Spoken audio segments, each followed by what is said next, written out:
আপনাদের বিষয়টা সরকার বিবেচনা করবে।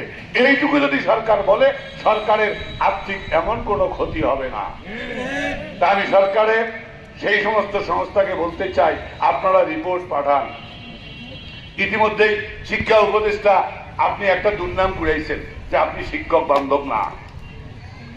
আপনি নিজে শিক্ষক, কিন্তু আপনি শিক্ষক বান্ধব না।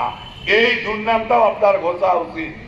কারণ গোটা বাংলাদেশের শিক্ষকরা যদি এরপরে একত্রিত হয়ে বলে এই অন্তর্বর্তীকালীনের অমুক পদ উপদেষ্টাকে চাই না, সেদিন আপনার অবস্থা কি হবে আপনাকে বিবেচনা করা উচিত।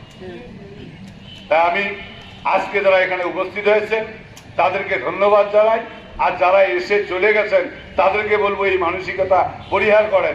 আর আজকে আমিও হয়তো এখান থেকে এখন চলে যাওয়ার অনুমতি চাচ্ছি। যদি আপনারা বাকি জন কেউ যান তাহলে আমিও যাব না, আর যদি আপনারা কেউ না যান তাহলে আমার যাওয়ার অনুমতি দেন। কোনটা?